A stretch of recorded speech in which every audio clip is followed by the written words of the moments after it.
नमस्कार विद्यार्थी मित्रांनो, अभ्यास मित्र परिवारामध्ये तुम्हा सर्वांचं खूप खूप स्वागत आहे। तर आज आपण इथे 26 जुलैचं करंट अफेअर्स पाहणार आहोत।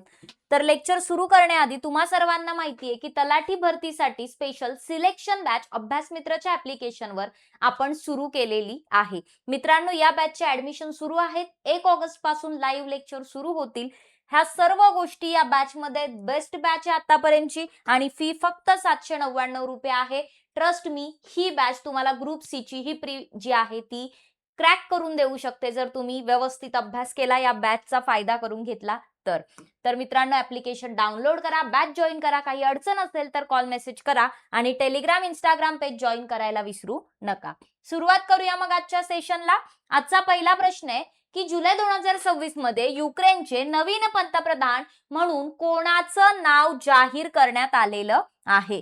तर मित्रांनो, सर्गेई कोरेत्स्की यांचं युक्रेनचे नवीन पंतप्रधान म्हणून नाव घोषित केलंय। सो व्लादिमीर झेलेन्स्की जे आहेत आताचे युक्रेनचे राष्ट्राध्यक्ष, तर त्यांनी सर्गेई कोरेत्स्की जे आहेत तर त्यांना देशाचं नवीन पंतप्रधान म्हणून नॉमिनेट केलेलं आहे। सो माजी पंतप्रधान आहेत युलिया स्विरिडेंको यांची ते जागा घेणार आहेत। तर युक्रेन जर आपण पाहिलं तर युरोप खंडामध्ये येणारा एक देश आहे। कीव ही युक्रेनची राजधानी आहे आणि फ्रिव्निया हे त्याचं चलन आहे। तर व्लादिमीर झेलेन्स्की हे त्याचे अध्यक्ष आहेत। नेक्स्ट क्वेश्चन, भारताचं पहिलं शासकीय एआय विद्यापीठ कोणत्या राज्यात स्थापन केलं जाईल? सो इम्पॉर्टंट क्वेश्चन आहे। ऑप्शन नंबर 2, कर्नाटक राज्यामध्ये भारताचं पहिलं शासकीय म्हणजेच गव्हर्नमेंट लेड एआय युनिव्हर्सिटी जी आहे ती कर्नाटकमध्ये स्थापन केली जाणार आहे। सो हे जे आपण जर पाहिलं तर कर्नाटकमध्ये बँगलोरमध्ये स्थापन केलं जाणार आहे। सो या ठिकाणी गुगल कनेक्ट इंडिया 2026 दरम्यान याची घोषणा करण्यात आली होती। तर एआय युनिव्हर्सिटी सोबत एक एआय हब देखील तयार केलं जाईल। जो जे स्टार्टअप्स असतील, त्यानंतर जे रिसर्चर्स आहेत, कंपन्या आहेत, तर त्यांच्यासाठी इन्क्युबेशन सेंटर म्हणून ते काम करेल। मग जर आपण कर्नाटक राज्याविषयी पाहिलं तर बेंगळुरू ही त्याची राजधानी आहे आणि थावरचंद गेहलोत हे सध्याचे राज्यपाल आहेत कर्नाटकचे। पुढे जाऊया। बाकी डी.के. शिवकुमार हे कर्नाटकचे मुख्यमंत्री आहेत। सो एआय रिलेटेड काही महत्त्वाच्या चालू घडामोडी। कोणत्या राज्य सरकारने भारताचा पहिला समर्पित कॅबिनेट स्तरीय एआय पोर्टफोलिओ सुरू केलाय? केरळम राज्य सरकारने केलाय। त्यानंतर वास्या नावाचं भारताचं पहिलं स्वदेशी व्हिडिओ स्टोरी तयार करणारे एआय मॉडेल कोणी डेव्हलप केलंय? तर अवतार.ai ने केलेलं आहे। तेलबिया शेतकऱ्यांसाठी सुरू करण्यात आलेल्या भारतातील पहिल्या व्हॉट्सअप आधारित एआय सल्लागार सेवेचं नाव आहे ऑइल सीड्स किसान मित्र। तसंच नेत्रसेमी नावाचा सेमीकंडक्टर स्टार्टअप आहे, त्याने A2000 नावाचा आपला flagship AI system on chip जो आहे तो लॉन्च केलाय। तसंच इंदिरा गांधी आंतरराष्ट्रीय विमानतळ जे दिल्लीचं, तर या ठिकाणी भारताची पहिली अत्याधुनिक विमानचलन आणि हवामान आणि धुक्याचं निरीक्षण करणारी एआय सिस्टम जी आहे स्कायकास्ट ती सुरू करण्यात आली आहे। त्याचबरोबर गुजरात पोलिसने जे काही गुजरात राज्याचे पोलीस आहेत त्यांनी अंमली पदार्थांच्या गैरवापराचा सामना करण्यासाठी नारित एआय नावाची प्रणाली सुरू केलेली आहे। एआय वापरून जर आपण पाहिलं तर माया नावाची जी काही भारताची पहिली हिंदी गायिका आणि मॉडेल ठरलेली आहे। सो एआय रिलेटेड या गोष्टी थोड्याशा लक्षात ठेवा। पुढे जाऊया। जुलै 2026 मध्ये आयोजित होणारा जगप्रसिद्ध जगन्नाथ रथयात्रा उत्सव कुठे आयोजित केला गेला होता? तर ओडिसामध्ये असते, पुरी, जगन्नाथपुरी येथे। सो जगन्नाथपुरी हे भारतातील 4 धामपैकी एक आहे। 4 धाम आहेत भारतामध्ये, जसं की बद्रीनाथ एक आहे उत्तरेला, त्यानंतर एक आपल्याला दिसतं ते म्हणजे जगन्नाथपुरी, बरोबर, जे आपल्या पूर्वेला आहे। खाली दक्षिणेला आपण बघतो ते म्हणजे रामेश्वरम आहे आणि आपल्याला दिसतं पश्चिमेला काय आहे तर मथुरा। ठीक आहे। सो असे काय आहेत, मथुरा म्हणते, मथुराच ना। सो असे 4 धाम आहेत। ठीक आहे। सो हे 4 धाम लक्षात ठेवा। मग बघा, जगन्नाथ रथयात्रा जी आहे तर भगवान विष्णू आणि भगवान कृष्ण यांचं पूजनीय रूप असलेले भगवान जगन्नाथ, सो यांचा एक समर्पित हा वार्षिक रथ उत्सव असतो।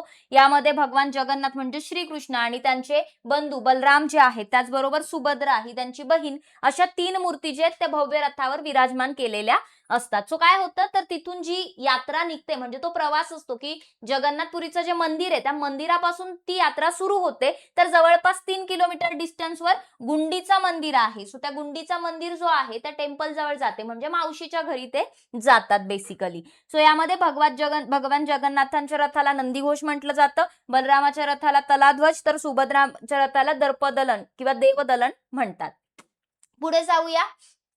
आंतरराष्ट्रीय न्याय दिन, आंतरराष्ट्रीय फौजदारी न्याय दिन 2026 केव्हा साजरा केला जातो? तर 17 जुलैला मित्रांनो इंटरनॅशनल जस्टिस डे सेलिब्रेट केला जातो. सो 17 जुलै 1998 रोजी जे रोम कायदा झाला होता, तर त्या कायद्याच्या स्मरणार्थ हा जो दिवस आहे तो साजरा केला जातो. आंतरराष्ट्रीय गुन्हेगारी न्यायालय जे आहे त्याची स्थापना करणारा हा एक महत्वाचा करार होता. तर आयसीसी बद्दल जर आपण पाहिलं तर 1 जुलै 2002 ला त्याची स्थापना झाली. नेदरलँडमध्ये हेग या ठिकाणी त्याचं मुख्यालय आहे. पुढे जाऊया. जुलै 2026 मध्ये कोणत्या सांस्कृतिक महोत्सवाचा भारताच्या राष्ट्रीय अमूर्त सांस्कृतिक वारसा यादीमध्ये अधिकृतपणे समावेश करण्यात आलेला आहे? तर मित्रांनो याचं करेक्ट आन्सर आहे जम्मू काश्मीरची भैरव यात्रा राजौरी. सो ऑप्शन नंबर 4 हे करेक्ट उत्तर येईल. पवित्र आणि उत्साही धार्मिक मिरवणूक दरवर्षी होळीच्या सणापूर्वी राजौरीच्या मुख्य बाजारपेठांमध्ये ही आयोजित केली जाते. तर याचा समावेश कुठे केला आता? राष्ट्रीय अमूर्त सांस्कृतिक वारसा यादीमध्ये केलेला आहे. पुढे जाऊया. सो आयसीएच जी आहे ही लिस्ट, ही सूची काय आहे? तर राष्ट्रीय अमूर्त सांस्कृतिक वारसा सूची जी आहे ती भारताच्या पिढ्यानपिढ्या चालत आलेल्या ज्या काही जिवंत पारंपरिक आणि सांस्कृतिक अभिव्यक्ती आहेत त्यांचं एक ऑफिशियल डेटाबेस आहे.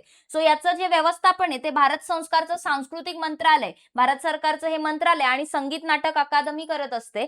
तर यामध्ये लोककला, नृत्य, भाषा, सण आणि पारंपरिक हस्तकलाचा समावेश करण्यात आलेला आहे. पुढे जाऊया. केंद्रीय सामाजिक न्याय आणि सक्षमीकरण मंत्री डॉक्टर वीरेंद्र कुमार यांनी जुलै 2026 मध्ये 31व्या दिव्य कला मेळ्याचं उद्घाटन कुठे केलेलं आहे? तर याचं करेक्ट आन्सर आहे कलकत्तामध्ये या 31व्या दिव्य कला मेळ्याचं उद्घाटन जे ते डॉक्टर वीरेंद्र कुमार यांनी केलेलं आहे. सो सामाजिक न्याय आणि सक्षमीकरण मंत्रालया अंतर्गत जर आपण पाहिलं तर दिव्यांग व्यक्ती सक्षमीकरण विभागाद्वारे हा एक उपक्रम राबवला जातो. देशभरातले दिव्यांग कारागीर, हस्तकलाकार आणि जे उद्योजक आहेत तर त्यांनी त्यांची जी उत्पादनं आहेत ती प्रदर्शित करण्यासाठी, त्याचबरोबर त्यांची विक्री करण्यासाठी एक भव्य राष्ट्रीय व्यासपीठ उपलब्ध करून देऊन त्यांना आर्थिकदृष्ट्या आत्मनिर्भर बनवणं हा यामागचा उद्देश आहे. सो दिव्य कला मेळा डिसेंबर 2022 मध्ये सुरू करण्यात आला होता. नेक्स्ट क्वेश्चन आहे चीनमधील ओर्डोस येथे आयोजित पहिल्या आशियाई 23 वर्षाखालील ॲथलेटिक्स चॅम्पियनशिप 2026 मध्ये भारताने एकूण किती पदके जिंकलेली आहेत? तर मित्रांनो याचं करेक्ट आन्सर आहे भारताने टोटल किती पदकं जिंकलेली आहेत? तर 16 पदकं जी आहेत ती जिंकलेली आहेत. सो ऑप्शन नंबर 3 हे याचं करेक्ट आन्सर येईल. सो चीनमध्ये ही ओर्डोस या ठिकाणी आयोजित झाली होती स्पर्धा, ज्यामध्ये चीनने 23 गोल्ड, 17 रौप्य आणि 12 कांस्य जिंकले आणि चीन फर्स्ट राहिलं. भारत जे ते 16 पदकं जिंकली, 3 गोल्ड, 4 रौप्य आणि 9 कांस्य. सो भारताचं स्थान जर पाहिलं तर 4थ्या स्थानावर भारत यामध्ये होता. तर पुढे जाऊया. जुलै 2026 मध्ये पश्चिम आशियाई म्हणजेच मध्य पूर्व मधील संघर्षग्रस्त सागरी क्षेत्रांमध्ये कार्यरत असलेल्या भारतीय खलाशांची सुरक्षा आणि संरक्षण सुनिश्चित करण्यासाठी CFRR फर्स्ट उपक्रम कोणी सुरू केला? तर मित्रांनो याचा करेक्ट आन्सर आहे सर्बानंद सोनोवाल यांनी काय केलेला आहे? तर हा CFR फर्स्ट हा जो काही उपक्रम आहे तो सुरू केलेला आहे. सो केंद्रीय बंदर असतील, जहाज बांधणी आणि जे जलमार्ग मंत्री आहेत सर्बानंद सोनोवाल त्यांनी भारतीय खलाशी जे आहेत त्यांच्या सुरक्षेसाठी CFR फर्स्ट उपक्रम जो आहे तो सुरू केलेला आहे. मग पश्चिम आशिया म्हणजे होर्मुझ सामुद्रधुनी जी होर्मुझ स्ट्रेट ऑफ होर्मुझ आणि आसपासचा जो काही रिजन आहे तर त्यामध्ये व्यापारी जहाजांवर झालेली जी काही अलीकडचे हल्ले आहेत तर त्यानंतर भारताने हे हिस्टॉरिकल स्टेप उचललेलं आहे. पुढे जाऊया आता. 9वा प्रश्न आहे जुलै 2026 मध्ये भारताच्या ब्रिक्स अध्यक्षतेखाली 12वी ब्रिक्स कामगार आणि रोजगार मंत्र्यांची बैठक कोणत्या शहरात आयोजित करण्यात आली होती? तर करेक्ट आन्सर आहे हैदराबाद, तेलंगणा या ठिकाणी ही आयोजित करण्यात आली होती बैठक. सो केंद्रीय कामगार आणि रोजगार मंत्री डॉक्टर मनसुख मांडविया त्यांनी 12व्या ब्रिक्स कामगार आणि रोजगार मंत्र्यांच्या बैठकीचं अध्यक्षस्थान भूषवलं होतं. सो यामध्ये जर आपण पाहिलं तर मेजरली 4 गोष्टींवर फोकस केला होता. सामाजिक सुरक्षा आणि कामगार, कार्यबलामध्ये महिलांचा सहभाग, रोजगार क्षमता आणि कौशल्य विकास, तसंच गिग आणि प्लॅटफॉर्म कामगार. सो हे इथे लक्षात ठेवायचं आहे. पुढे जाऊया. जुलै 2026 मध्ये इस्रोने गगनयान मिशनच्या कोणत्या भागासाठी 3 महत्वाच्या पात्रता चाचण्या यशस्वीपणे पूर्ण केलेल्या आहेत? तर याचं करेक्ट आन्सर आहे क्रू मॉडेल. ठीक आहे, ऑप्शन नंबर 2 हे करेक्ट उत्तर आहे. इस्रोने काय केलं तर गगनयान मोहीम जी जाणार आहे आपली, तर त्याचं क्रू मॉडेल सिस्टमसाठी 3 महत्वाच्या ज्या पात्रता चाचण्या आहेत त्या यशस्वीरित्या पूर्ण केल्या. सो क्रू मॉडेल जर आपण पाहिलं तर तो मेन पार्ट असणार आहे त्या अंतराळ यानाचा, ज्यामधून जे अंतराळवीर आहेत ते प्रवास करणार आहेत. मग इस्रोचे 3 क्रू मॉडेल टेस्ट जे आपल्याला इथे दिलेले की क्रू मॉडेल अपरायटिंग सिस्टमची चाचणी केली, नाळ विभक्त होण्याची यंत्रणा चाचणी केली आणि शिखर आवरण विभक्त होण्याची चाचणी केली. पुढे जाऊया. गगनयान कोर मॉड्यूलच्या या चाचण्या का आवश्यक आहेत? प्रत्येक चाचणीमध्ये लँडिंग मधील स्थिरता, हवेतील विलगीकरण आणि संरचनात्मक मजबूती यांसारख्या वेगवेगळ्या जीवनावश्यक परिस्थितींचं परीक्षण केलं जातं, जेणेकरून जे क्रू मॉडेल आहे ते संपूर्ण खाली उतरण्याची आणि परत येण्याची प्रक्रिया सहन करू शकेल याची खात्री करता येते. तो बघा आता पुढचा प्रश्न आहे. जुलै 2026 मध्ये केंद्रीय मंत्रिमंडळाने भारताची सेमीकंडक्टर परिसंस्था मजबूत करण्यासाठी सेमिकॉन 2.0 प्रकल्पाला मंजुरी दिली आहे. या योजनेसाठी एकूण किती निधी मंजूर करण्यात आलेला आहे? तर 1,27,500 कोटी रुपयांचा निधी जो आहे तो या सेमिकॉन 2.0 साठी मंजूर करण्यात आलेला आहे. सो केंद्रीय मंत्रिमंडळाने याचा विस्तार करण्यासाठी त्या कार्यक्रमाला मंजुरी दिली आणि याचं मुख्य उद्दिष्ट आहे की चिप डिझाईन, उत्पादन, उपकरणे, साहित्य, संशोधन आणि विकास तसंच प्रतिभा विकास यावर फोकस करायचा. मग सेमीकंडक्टर आपल्याला माहिती आहे, सेमीकंडक्टर जे आहे अर्धसंवाहक म्हटलं जातं.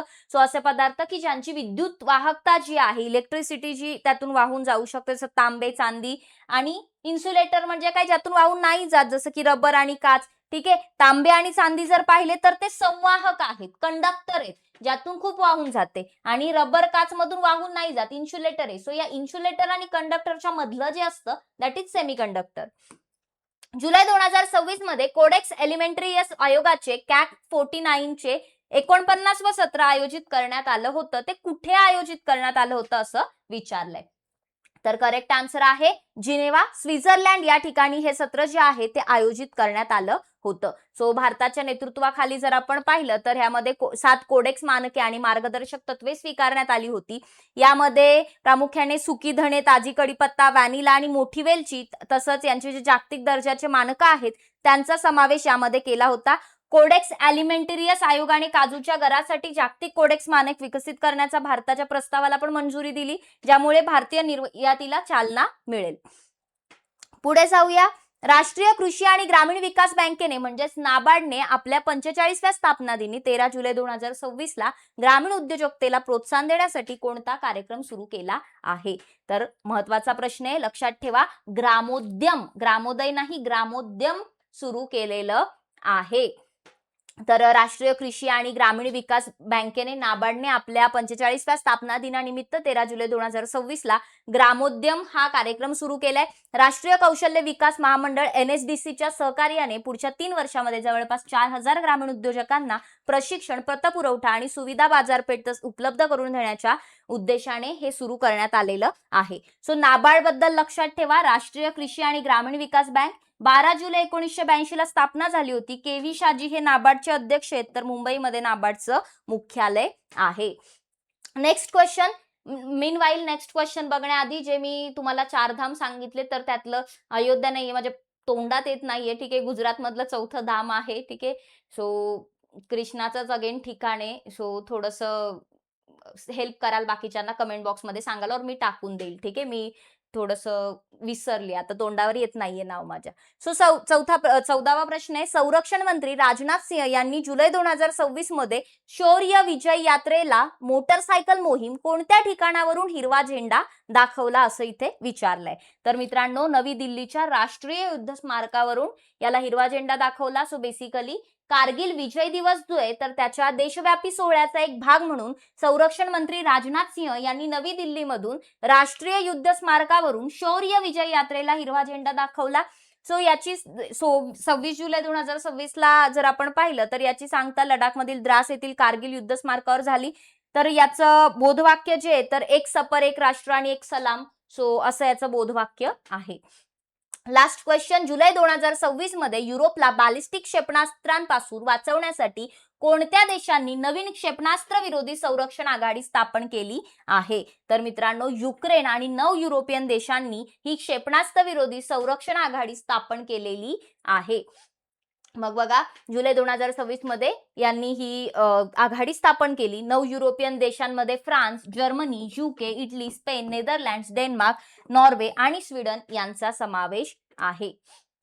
सो युरोपव्यापी एकात्मिक हवाई संरक्षण प्रणाली फेया कार्यक्रम विकसित करणं हे याचं मुख्य उद्दिष्ट आहे. तसंच बॅलिस्टिक क्षेपणास्त्र विरोधी संरक्षण प्रणाली म्हणजे काय? तर बॅलिस्टिक क्षेपणास्त्र विरोधी संरक्षण प्रणाली म्हणजे एक अशी सिस्टम आहे की ज्यामध्ये येणारी बॅलिस्टिक क्षेपणास्त्रे जे आहेत त्यांच्या लक्ष्यापर्यंत, टार्गेटपर्यंत पोहोचण्यापूर्वी त्यांचा शोध घेते आणि त्यांचा पाठलाग करते आणि त्यांना नष्ट करण्याचा प्रयत्न करते. सो अशा प्रकारे आजचे क्वेश्चन आन्सर्स इथे संपलेले आहेत. तर मित्रांनो, व्हिडिओ आवडला असेल तर लाईक करा, चॅनलला सबस्क्राईब करा आणि जर का तुम्हाला अभ्यास मित्रच्या प्लॅटफॉर्मवर बॅच जॉईन करायची असेल तर तुम्ही ऍप्लिकेशनवरून तलाठी भरतीची सिलेक्शन बॅच जॉईन करू शकता. सो यामध्ये एवढा सगळा कंटेंट जो आहे तो तुम्हाला छान रीतीने दिला जाईल. नोट्स असतील, टेस्ट असतील, एक्झाम ओरिएंटेड कंटेंट असेल, एक्झाम पर्यंत व्हॅलिडिटी आहे आणि टेस्ट सिरीज सुद्धा यामध्ये मॅथ्स, रिझनिंग आहे, जीएस आहे, करंट अफेअर्स आहे. सो मित्रांनो, अनलिमिटेड व्ह्यूज आहेत. 799 रुपये फक्त फी आहे. पटापट ऍप्लिकेशन डाउनलोड करा. काही अडचण असेल तर कॉल मेसेज करा आणि टेलिग्राम, इंस्टाग्राम पेज जॉईन करायला विसरू नका. जाता जाता चॅनलला सबस्क्राईब करायचे आणि या टेस्ट क्वेश्चनचा आन्सर कमेंट बॉक्समध्ये सांगायचंय की भारताचं पहिलं शासकीय AI विद्यापीठ कोणत्या राज्यात स्थापन केलं जाईल. सो कमेंट करून नक्की सांगा. थांबूया मग आज इथे, भेटूया आपण उद्या पुन्हा एकदा नवीन लेक्चरमध्ये. तोपर्यंत धन्यवाद. बघत राहा अभ्यास मित्र.